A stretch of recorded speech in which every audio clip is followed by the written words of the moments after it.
Well, the long wait is finally over. Pete Alonso will be a Met for at least one more year. Before we go any further, if you like my content, please subscribe, give me a like, comment down below. Let me know what you think about the deal, if this makes the Mets better, if it makes the Mets contenders. I want to hear from you. So, last night it came down that Pete Alonso signed a 2-year deal with the Mets for $54 million. dollars. Really, it's a 1-year deal with $30 million, an option for a second year at 24. Obviously, the Mets won on this. Pete Alonso probably had no other market. Maybe Toronto, maybe the Angels. Who knows what was out there and if the reporting was correct. But the Mets won this deal. You pay a guy, basically it's a 1-year deal for $30 million. dollars. Now, we obviously see $30 million dollars and he makes more than Olsen and Freeman and all that, but it's a 1-year deal. Whether he makes more money than them in 1 year doesn't mean anything. You're going to pay a premium for a 1-year deal. And he has a chance to go out there and prove himself and see if he can turn back into what he was or if he's going to continue to decline. Now, if he continues to decline, he's going to pick up that $24 million option and you'll have him for 2 years. But they didn't commit long term to him, which is what they were trying to avoid the entire time. He wanted a 5, 6, 7 year deal. Mets said, no, it's a 1 or 2 year deal. There's also reporting that he was given the option of a 3-year deal for, I think it was $71 million, or this 2-year deal for 54 with the opt out, and he chose the shorter term deal to bet on himself. So it's obvious they didn't want him long term, and they don't necessarily see him as part of their long term future, but he's the best option available right now. He's still going to give protection in the lineup for Soto because he can hit home runs. And overall, it's just a great deal for everyone involved. He gets $30 million dollars this year, which is more than he would get on a long term deal. And he gets the chance to prove himself and go back into free agency. And the Mets get one of the premier power hitters in the game for 1 year. So it really, it could go, there's no downside to this on either side, really.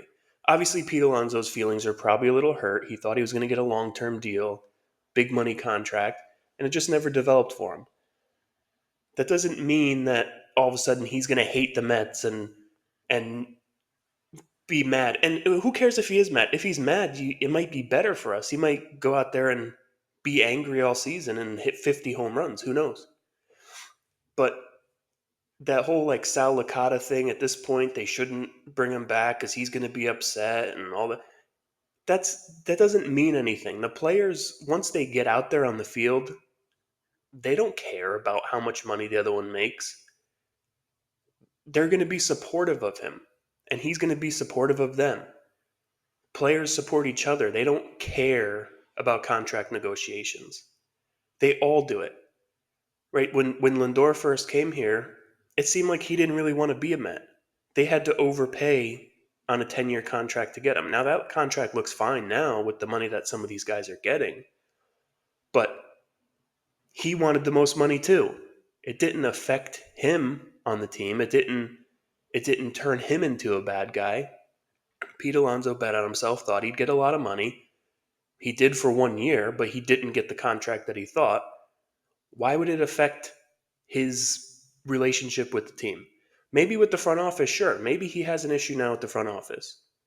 And maybe it is he'll be here 1 more year and then move on. Which is fine, because I think that's what the Mets are hoping for.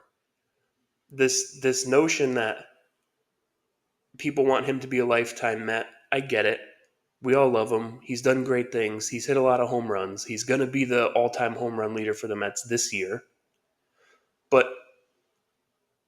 he's not the perfect player. There's better players available, and he plays a position that's not at a high premium. So he's not some generational talent. He's not Soto. People get wrapped up in comparing his contract with Soto. They're two completely different players. So while I understand that there might be some negative feelings towards the front office, I don't think it matters. Because if he plays well, if he goes out and hits 45 home runs this year and 120 RBIs, then he's just going to opt out and probably go somewhere else anyway. because I don't think even if he does that, the Mets see him as part of the long-term plan. This whole offseason proves that. They wanted him back, but only in a short-term deal that doesn't affect the future. Because they're going to go after Vladdy next year.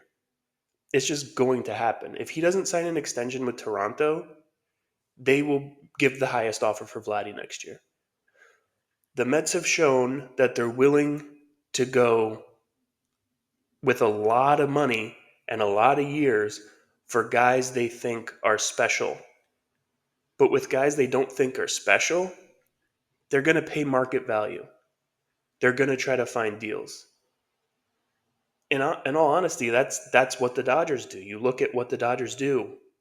That's they'll spend a lot of money for guys they really really want, and then everyone else they sign at lower contract terms. They don't go all out for guys that they kind of want. If they really want you, they'll spend.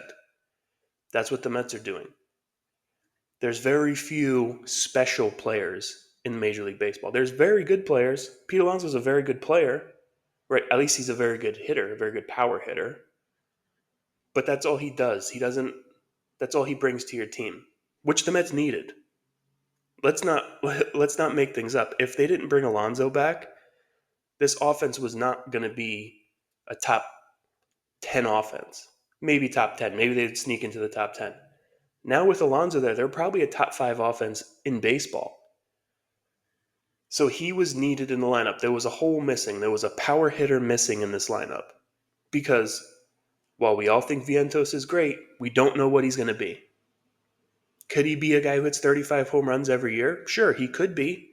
We hope that's what he becomes. But you don't know that. Remember, this is the same guy they had no faith in last year. They signed JD Martinez because they didn't have faith that Vientos could do the job full time. And yes, he proved himself in the second half of the year and in the playoffs, but was that a fluke? Maybe that was a fluke. You don't know. Bringing in the sure thing, which I understand he hasn't hit 50, he only hit 50 home runs once, but he has the capability of hitting 50 home runs. And at the very least, he's going to hit 30 home runs every year. He'll luck into 30, 35 home runs every year because he's a big, strong guy. That's just how it is. Even if he hits 200, he's going to hit 35 home runs and knock in 80 RBIs every year. So this whole thing of like, we didn't need him, or I see people on Twitter, he's fat, he's slow, he's whatever. Yeah, we know he's not an overall great athlete baseball player. That's not what they needed. They needed a power hitter in the middle of the lineup to protect Soto in the lineup. Make a pitcher think twice, or make a manager think twice about walking Soto because Pete can run into one. And if he has a great year, Soto's going to be even better. When you lengthen the lineup, everyone else gets better. Now, if you look at the Mets lineup now, it's up at the top. It's pretty elite. The way that I would set the lineup now is probably a little different than what they're going to do. The lineup that I think is going to be the day-to-day lineup is Lindor 1, then you have Soto 2, Vientos 3, Alonso 4, Nimmo 5. And then fill out the rest depending on who's hitting well and whatever. I would switch Vientos and Soto. I would have Lindor, Vientos, Soto, Alonso. That way you give Vientos the opportunity to become that great hitter. If you have Soto hitting behind you and maybe Lindor's already on base, you're going to see pitches to hit because they don't want to walk you with Lindor on base, and then all of a sudden then Soto works a long count and maybe gets a walk, and then Alonso all of a sudden is up with the bases loaded and nobody out in the first inning. That's not what a pitcher wants to see, right? That's what I mean about lengthening this lineup. It would be so deep. It is so deep. Either way, no matter how you switch it, I mean you're kind of splitting hairs, right? But I think having Vientos hit 2 with Soto behind him and then Alonso behind Soto, that just opens up the opportunity for Vientos to really see a lot of pitches to hit. And that to me would be very beneficial for his career and very beneficial for the Mets. So that's the way I would do it. But obviously, I think Soto's going to hit two. That's the trend in Major League Baseball right now, is hitting your best hitter second, which hasn't always been the case, by the way. Like for younger fans who say Soto has to hit two and that's how baseball does it, that's not always how it's been done. You know, 20 years ago, or even 10 years ago, your best hitter hit third because you had the ability to drive in runs and keep an inning going. Now, I don't know that lineup really matters past maybe the first inning because you don't know how that is going to work through. But I think I prefer the older way of having your best hitter hit third. Your speedy guy who can steal bases and get on base, number one. Your kind of slap hitter, high average um, guy, number two. I know Vientos doesn't exactly fill that role, but I think it's just having Soto behind him is really what I think would be beneficial for Vientos' career. So I really think this lineup at this point is deep, 1 through 5 at least. And then if Alvarez has a huge year or he breaks out like we all thought he was going to, if he becomes a 30 home run hitter, even if he doesn't hit for a high average, if he's a 250, 260 hitter with 30 home runs and 80 or 90 RBIs, and then if McNeil rebounds and becomes more of the player that he was, before last year or before, the last couple years, and he's a 300 hitter again, I think really the only hole in the lineup at this point is Siri at center field, but he'll be the 9 hitter. They don't really care what he gives you offensively. He'll give you some pop. Maybe Tyrone Taylor ends up becoming the center fielder. I think they just care about defense in center. I don't think they really care much about offense. But Siri is really the only hole in the lineup at this point, or Taylor. And Taylor's not a bad hitter. He's inconsistent. He'll look great for a week and then bad for a week. And so with this move, obviously the Mets got better. So there was a lot of talk before they re-signed Alonso. Well, the Mets didn't get that much better, and it was true, right? They re-signed a lot of guys from last year, and then they got Soto. Soto's a better hitter than Pete, right? We all know that. But how much did the offense really get better? Not that much, right? Yes, you gained some batting average and you gained some on base, but you really got the same or less in home runs. So, yes, the lineup got better, but marginally, not vastly. Now, with Alonso, you're not replacing Alonso with Soto, you're adding Soto to a lineup that already had Alonso. So their lineup is so much better than they were last year. And you brought back Winker, and now there's reporting that the Mets offered a deal to Iglesias. I don't see him coming back. I think that they're full. They don't mind going with the kids, with Acuna and Mauricio. I don't think Iglesias really has a role on the team. Now, I understand he's vibes and he's good for the morale of the team. Yes, absolutely. But I just think that they're moving on from that. I would love for him to be part of the team, but I don't see a role for him, especially if they want to give Acuna and Mauricio a chance. I don't know what chance they're really going to get because I think McNeil is going to be given the opportunity to play every day, at least at the beginning of the season. If he struggles, then yeah, you can go to one of the kids. But McNeil makes a pretty good amount of money. I think they're going to try everything they can to have him play every day. Whether that works out or not, we'll see. I'm also not that high on Acuna. I know that that last year, for 2 weeks, he was this great player. He filled in so well for Lindor. I appreciate that. I don't think we make the playoffs without Acuna last year. But if you look at his minor league numbers, he was never a great player. He had maybe one and a half good seasons in the minors.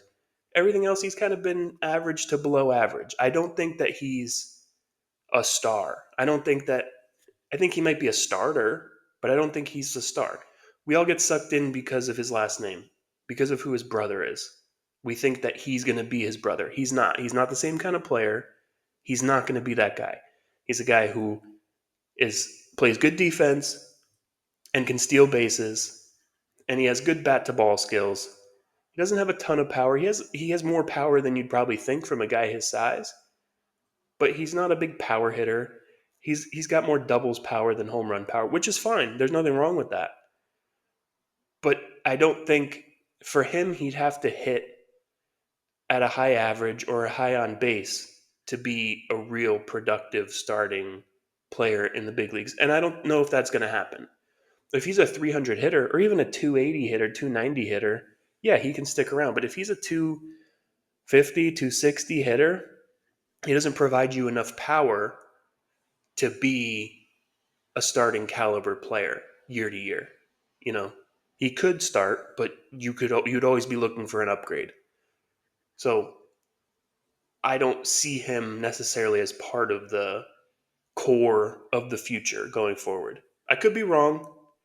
Some guys do better when they get to the major leagues. They really find themselves.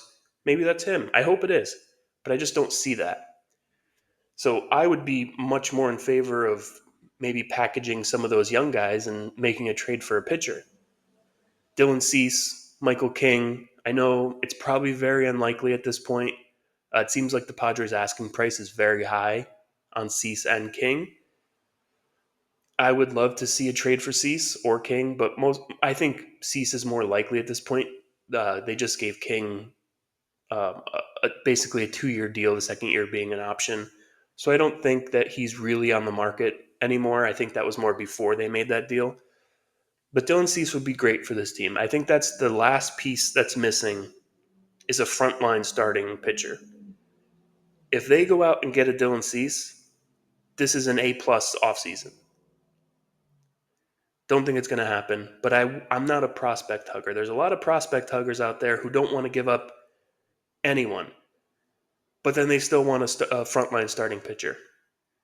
If you want to get a guy like Cease, you have to give up some players. You have to. And everyone says that the trades on Twitter are kind of crazy. Let's give them Beatty and Mauricio and get Cease. First off, nobody wants Beatty. There's not another team who would value Beatty in any meaningful way. He would be the last player thrown in just to make the deal happen, right? But you're not talking about Beatty being the centerpiece of a deal. Nobody wants him. He's not valuable anymore. We don't even want him. If we don't want him, why would San Diego want him? It's that's like a really crazy thing that I see is like delusional people who think that people want Brett Beatty because he was once a good prospect. He's not anymore. He's older. He's 25 years old. He's just not. He's not a top prospect. He's not going to net you anything in return. But if they were able to get Cease, the only prospect, the only prospect that I don't want gone in any deals really would be Sproat. Really, I don't want to see any pitching prospects go, but especially Sproat. I think Sproat has a very high upside. Now, obviously, he struggled when he went to AAA last year. And in looking at the advanced numbers, it seems like it was his fastball that's the issue, which is strange because you look, he throws high 90s into triple digits, but it's a straight fastball. There's not a lot of movement on it. So that's where he's running into issues as he goes higher up the minor leagues. Can that be fixed? Can he rely on a different pitch instead? His changeup is known as a very good pitch. We'll see. We'll see how he develops. But I think he's worth developing and not trading. Worst case scenario, he's a mid rotation kind of guy with the upside of being an ace. So that's really the one prospect I would really not want to trade. Everyone else, Jet Williams, Acuna, you know, Drew Gilbert, I don't care. Trade them all if you're going to get Cease. I don't see the point of holding on. If you really want to go for it, right? And the Mets, as Mets fans, we were very I wouldn't say upset, but we're getting very uncomfortable with not going for it, right? You get Soto and then you let Pete walk. That's an uncomfortable thing. It feels like you're not going for it. Now that Pete is back and you want to go for it, you still need a frontline starting pitcher. Right now, you're not beating the Dodgers. Right now, you're probably not beating the Braves.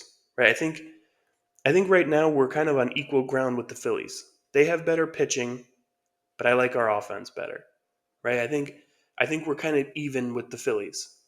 The Braves might be one tick ahead, but we're catching up. If you go out and get Dylan Cease, you're right there with the Braves. You're still not at the Dodgers, but nobody is. You're still fighting an uphill battle there. But you have a better chance, right? Maybe you can be that 2 seed in the National League. And then in a 7-game series against the Dodgers, I like our chances. I don't think we're better, but in a 7-game series anything can happen. They can have a couple bad starts from their guys, or Otani can get cold, and maybe Freeman starts to look older this year, and all of a sudden you're catching up. So I think a frontline starter like Cease would really cap this offseason and make it an A plus. Right now it's probably an A or an A minus. You weren't catching the Dodgers in one offseason anyway, especially because they also got better this offseason. But you're doing what you need to do to make it close.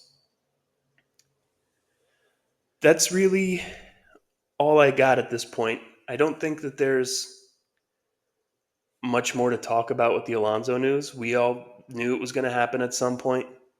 It was just a matter of time. It was waiting. We saw all the reports, Toronto, and they have a deal. They're on the 10-yard line.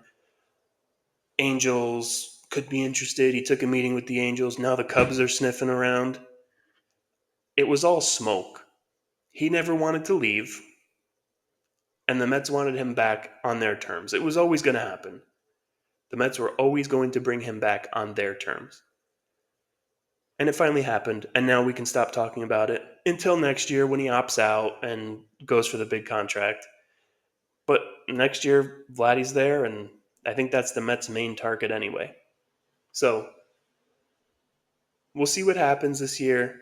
I think he's going to, I personally think he's going to have a big year. The only thing I struggle with is that last year, in a walk year, he struggled. I think the pressure got to him. He was pressing. He was trying to be a star. Hopefully now he realizes he's not the centerpiece of the team. He's not a star. He's a very good player who, on a good team, is very valuable. But he's never going to be the marquee name. He's never going to be the top free agent out there. He's never going to lead a team to a World Series on his own. That's not him. And hopefully now he realizes that and he settles into his role and has a great year and becomes what he was. Or he regresses more and then we have him for one more year. That still doesn't, he opts into that contract, it doesn't prevent you from doing anything else. It's $24 million for 1 year. It doesn't prevent you from going out and get Vladdy, because then you can just stick Alonso at DH for a year, and now your lineup's even deeper. So it's really it. Overall, obviously, great move.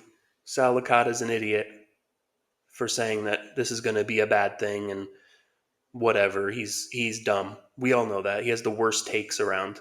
But yeah, until next time, let's go Mets.